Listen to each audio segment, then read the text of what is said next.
Salom, meni matematiklarim, salomatmisiz? Sizlar bilan yana ko'rishib turganimdan juda ham xursandman.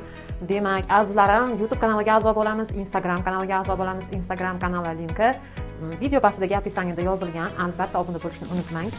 Demak, azizlarim, 4-sinf 36-bet, 10 hamda 11-misollarni ishlaymiz.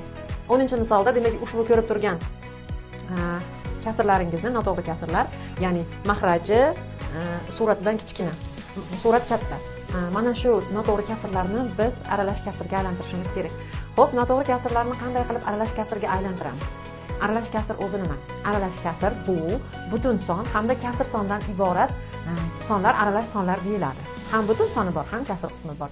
Xo'p, uning uchun bizga mana shu noto'g'ri bo'lgan kasr sonlarni suratini mahrajiga bo'lamiz, butun qismini yozamiz va qoldiqni suratga yozamiz. Mahraj ana shunday o'zi yoziladi. Mana bu joyga ishlab ketaman. Demak, 29 ni birinchisi 13 ga bo'laman. Xo'p, ikkita bor, to'g'rimi? 2 kara 3 6, 2 kara 1 2. Mana ayirsak 9 dan 6 ni ayirsak 3. Qarang, mana bu javob qismi, butun qismi bo'ladi. Mana butun qismi kattaroq shaklda yoziladi. Mana shu butun sonni kattaligini mana shu kasr chizig'i, kasr sonlari bilan teng kattalikda yozamiz va uni o'rtasidan kasr chizig'ini qo'yib, mana shu mahraj o'zi yoziladi va mana bu joydagi qoldiq suratga yoziladi. Mana. Tushundinglar? Xo'p, 53 ni ikkinchisini ishlayapman, 19 ga bo'laman. Xo'p, 3 ta bor deymiz. 3 kara 9 27 hamda 57 bo'lib ketar ekan. Demak, 2 ta bor ekan. 2 ta bor deymiz. 2 kara 9 18. 8 ni yozamiz 1 dilda. 2 kara 1 2 dildagi 1 bilan, demak 3 38. Ayryapman.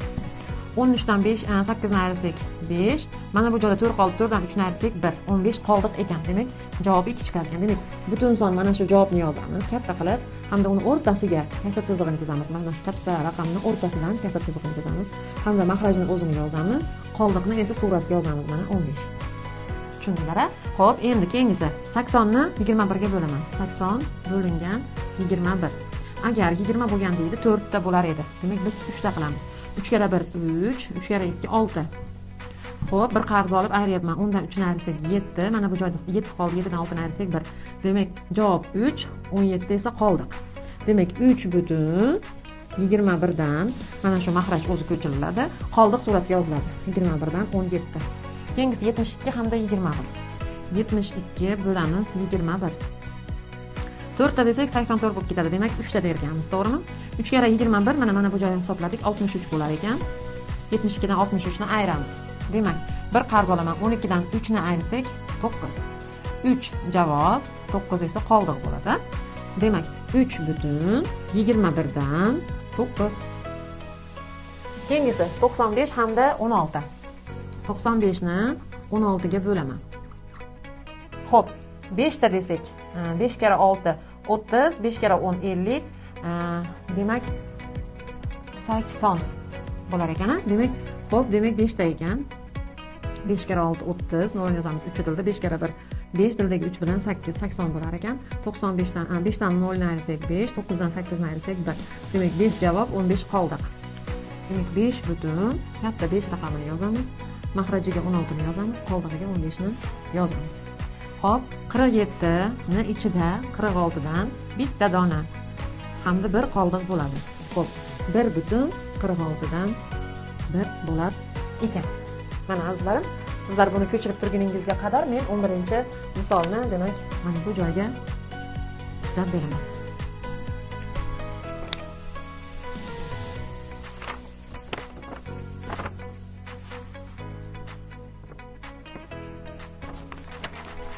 Xo'p, 11-masalada demak hozir 280 mm. Xo'p, 4 burchak hamda yumaloq shakldagi pechenyelarni 2 xil korobkaga joylagan. To'g'ri 4 burchak shakldagi demak pechenyeni bo'yi 280 metr, eni millimetr, 60 mm bo'lgan hamda balandligi 50 mm bo'lgan demak korobkaga joylagan. Buni bu to'g'ri 4 burchak shakldagi pechenye. Endi yumaloq shakldagi pechenye esa 17 cm, B esa 7 cm, hamda balandligi 4 santimetrlik bo'lgan korobkaga joylagan. Xo'p, korobkalarni qaysi biri, demak, katta hajmga ega, katta joyni egallaydi. Hajmni mana bu shaklda, mana bu harfda belgilaymiz. Demak, bizga mana A hamda B, mana bu H balandligi. Mana shu shakldagi, demak, korobkalar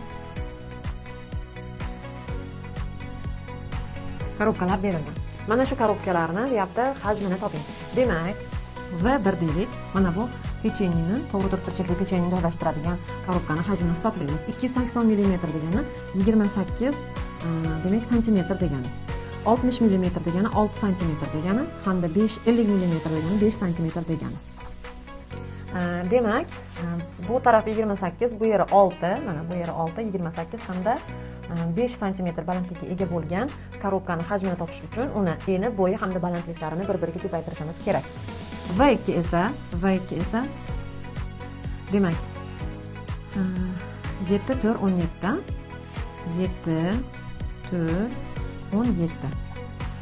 Qarang, bu 28 ni 30 ga ko'paytmasiga teng. Ya'ni 28 ni 6 kara 5 30 bo'ladi. 30 ga ko'paytmasiga teng.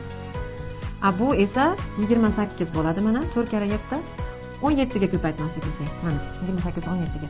O'zingiz ko'rib turganingizdek, demak 28 ni 30 ga ko'paytirsak ko'proq chiqadimi? 28 ni 17 ga ko'paytirsak ko'proq chiqadimi? Albatta 30 ga ko'paytirsak. Albatta to'g'ri to'rtburchak shakldagi pechenyelarni joylashtiradigan korobkamizning hajmi ko'proq ekan. V1 katta ekan, V2 dan. Qanchaga kattaligini topishimiz uchun hozir bularni hisoblaymiz. Demak, 28 ni biz 30 ga ko'paytiramiz. 3 kara 8 demak 24, ikkisi dilda. 3 kara 2 6, dildagi 1 bilan 8. Mana bu nolni tushirsak 840 bo'ladi. Demak, 840 santimetr kvadrat bo'ladi. Santimetr kub bo'ladi. Ya'ni hajmni o'lchov birligi kub hisoblanadi.